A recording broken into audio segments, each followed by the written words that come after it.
Bonjour à toutes et à toutes les amis, on se retrouve aujourd'hui pour une nouvelle vidéo sur les 8 réussites de Star Wars 8. Je ferai aussi une vidéo sur les 8 défauts de Star Wars 8, bientôt, ne vous inquiétez pas. Allez, on commence tout de suite. Nous rappeler que Mark Hamill est un bon acteur. La scène muette de Mark Hamill à la fin du Réveil de la Force avait laissé le public et l'acteur sur sa faim. Avec les derniers Jedi, les fans de Star Wars sont rassasiés. Luke est un des personnages centraux, si ce n'est LE personnage central du film, et il a droit à une partition à la hauteur de son importance dans l'histoire de la saga. Mais surtout, on redécouvre que Mark Hamill peut être un bon acteur, ce qu'on avait rarement eu l'occasion de constater au cours des 35 dernières années. À moins d'avoir regardé la série animée Batman en VO, on peut même dire qu'il n'avait pas entendu sa voix depuis le retour du Jedi, en dehors son petit rôle dans Kingsman. Luke l'ermite est donc une parfaite métaphore de Mark le comédien. Les deux sont réticents à replonger dans cette histoire ringarde de Jedi, mais ils l'ont quand même par esprit de devoir, mais un peu pour le plaisir aussi. Numéro 2, faire revenir le vrai Yoda. Rian Johnson a pris un gros risque en ressortant Yoda du placard. Personne ne le réclamait, personne ne s'y attendait, mais il l'a fait quand même. Et si certains spectateurs ont pu être choqués ou déçus, voire les deux, on a envie d'applaudir ce caméo à la fois sympathique et utile à l'intrigue. Surtout, Johnson a ressuscité le vrai Yoda de la trilogie originale, sans recours aux effets spéciaux numériques. C'était une marionnette à 100%, a expliqué le réalisateur à Warred. On a carrément recréé la marionnette de l'Empire contre-attaque. Ils ont retrouvé les moules originaux et Frank Oz est venu pour l'animer, exactement comme ça avait été fait sur le tournage de l'Empire contre-attaque. Et voir ce bon vieux Yoda se poiler après s'être moqué de Luke, ça n'a pas de prix. L'espace d'un instant, on est replongé à Dagobah, Yoda est toujours le maître Jedi et Luke le Padawan. Et on se rappelle de la prophétie du premier, le dernier Jedi, tu seras, qui fait écho au titre de l'épisode 8. La formation de Luke, le Jedi, était terminée, mais il lui fallait encore un dernier conseil pour devenir à son tour un maître. C'est chose faite. Numéro 3, équilibrer la force comique et tragique. L'humour a toujours été partie prenante de la saga Star Wars. Rian Johnson ne s'est privé d'y recourir dans les derniers Jedi. Avec la distance d'un fan passé de l'autre côté, qui n'hésite pas à balancer des blagues en bien méta, limite folle histoire de l'espace, comme avec ce plan de fer à repasser qu'on prend un instant pour un vaisseau impérial. Dès la première scène à H2, la tension dramatique est évacuée quand Luke bazarde par-dessus son épaule le sabre laser tendu par Rey. Oui, j'ai dit bazarde, et alors? Comme si Johnson voulait rappeler à tous ceux qui prenaient ça trop au sérieux que Star Wars est d'abord une grosse farce, avec ses chevaliers armés de sabres laser, ses méchants masqués et les étranges créatures. Un ton qui tranche avec l'aspect par ailleurs tragique des derniers Jedi. Numéro 4, saupoudrer le mignon comme il faut. Autre figure imposée de Star Wars, le mignon est lui aussi bien présent, mais dosé avec justesse. La promo pouvait nous faire craindre une overdose de porg, il n'en est rien. Les petits oiseaux trop choupis de H2 apparaissent finalement très peu à l'écran. C'est juste de quoi donner une raison d'être à Chewbacca, orphelin de Han Solo, et sans autre mission que de faire le chauffeur Uber pour Rey. Le mignon est même émouvant dans les derniers Jedi, et sert de discours sur la cause animale diffusé dans le passage à Canto Bight, où Finn et Rose Tycho libèrent les phasieurs, une espèce utilisée pour des courses et victime de maltraitance. Et si les renards de cristal, alias Vulplex, sont décisifs pour la résistance, ils ne flirtent jamais avec le ridicule des Ewoks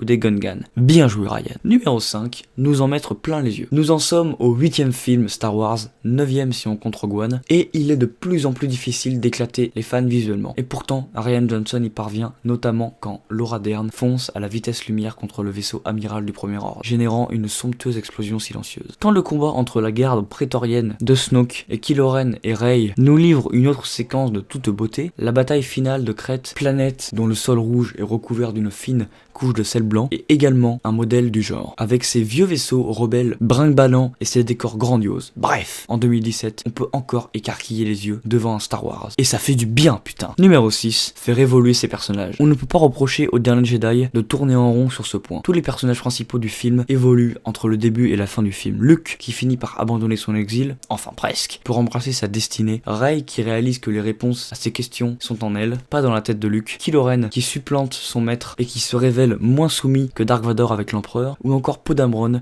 qui prend une bonne leçon de la part de Laura Dern et Layla. Numéro 7, troller la mythologie Star Wars. Certains sont tentés de crier au blasphème et on pourrait les comprendre, sauf que Rian Johnson a pris la meilleure décision en décidant de se délester du poids immense de l'œuvre créée par George Lucas. Il pouvait se le permettre, là où J.J. Abrams avait la lourde tâche de relancer la saga, à l'image écornée par la prélogie, et il ne s'en est pas privé. Adieu le sabre laser d'Anakin, jeté comme une vieille chaussette sur H2, puis brisé en 2 par Kylo Ren et Rey, adieu le masque à la Dark Vador, adieu Snoke qui saute dès le 2e épisode de la trilogie contrairement à l'Empereur, adieu les combats épiques au sabre laser, réduits à la portion congrue, les derniers Jedi, les tables rases du passé, et c'est tant mieux. Et enfin, adieu l'étoile de la mort, ce running gag qui symbolisait les difficultés du réveil de la force, dont le nom est évoqué sur le ton d'une blague, par Finn sur Crête. Tu vois, ce canon, c'est un peu comme une étoile noire. La page de la trilogie est peut-être enfin tournée. Numéro 8, relancer une franchise pour 10 ans. Et c'est bien là le plus grand tour de force du film. Star Wars n'est plus condamné à nous recycler sans cesse les mêmes thèmes, le fameux triplique étoile de la mort, plus côté obscur, plus dilemme familial. La saga est désormais prête à s'émanciper des Skywalker. Rian Johnson nous propose un grand saut dans le vide, et tant pis, ça ne plaît pas à tout le monde. Entre les acteurs qui vieillissent et ceux qui meurent, il fallait bien que ça arrive. Si Disney veut encore nous abreuver